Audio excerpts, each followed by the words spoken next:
ខ្ញុំជឿថាអ្នកដែលគាត់ឆោបបោកហ្នឹងគាត់មានល្បិចច្រើនណាស់គាត់អាចឆោបបោកគេបានអញ្ចឹងណាបាទប៉ុន្តែនៅក្នុងនាមអាជ្ញាធរវិញខ្ញុំជឿថា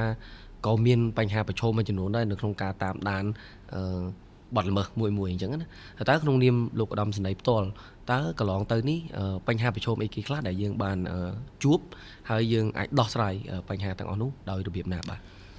ពាក់ព័ន្ធជាមួយនឹងបញ្ហាប្រឈមយើងវាមានច្រើនទី1គឺយើងកង្វះខាតនៅមន្ត្រីជំនាញ forensic ហើយនិង cyber investigation ផងដែរគឺវាយើងត្រូវការច្រើនហើយទន្ទឹមនឹងក៏ទាមទារឲ្យមានការ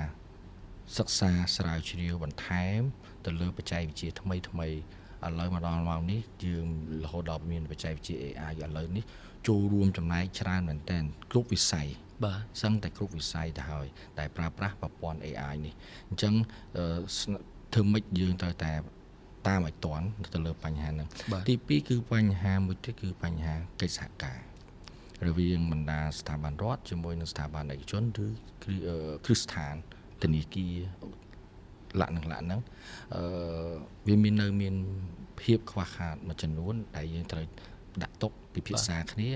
ហើយនឹងរកចំណុចរួមមួយដើម្បីបម្រើដល់ផលប្រយោជន៍ប្រជាពលរដ្ឋនៅក្នុងសង្គមយើងខ្ញុំសូមលើកករណីនៅប្រទេសសិង្ហបុរីនៅប្រទេសសិង្ហបុរីគេមាន anti scam center មួយនៅក្នុង anti scam center ហ្នឹងគេមាន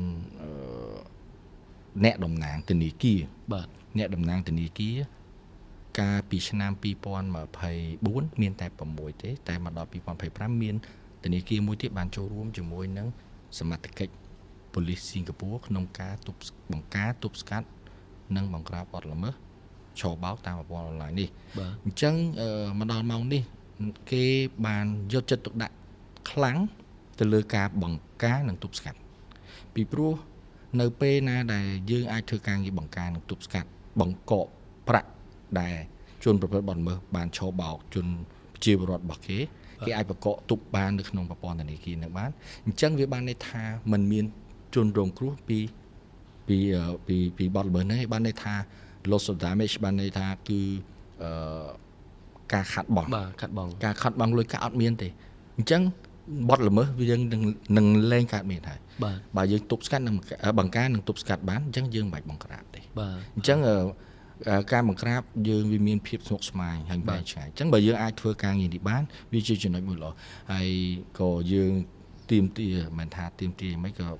ចង់ឲ្យមានការពិភាក្សាជាមួយនឹងស្ថាប័នទាំងអស់តើយើងគួររកចំណុចយ៉ាងណាហើយប៉ុន្តែទន្ទឹមនឹងហ្នឹងក៏យើងគិតអំពីអត្ថប្រយោជន៍របស់អតិថិជនគេដែរបើធ្វើបែបហ្នឹងអតិថិជនគេគិតមិនតើគេនឹងជឿជាក់លើធនាគារនឹងទៀតឬក៏យ៉ាងណាអញ្ចឹងកត្តានេះក៏វាធ្វើឲ្យយើងត្រូវគិតអំពីកត្តាច្បាប់យើងត្រូវធ្វើវិសោធនកម្មយ៉ាងដូចម្ដេចដើម្បីជួយបានន័យថាយើងថ្លឹង check and balance ទៅលើអត្ថប្រយោជន៍ទាំងពីរសងខាងដើម្បីឲ្យសេដ្ឋកិច្ចហើយនឹងការបង្ក្រាបបទល្មើសវាប្រកបដោយប្រសិទ្ធភាពបាទ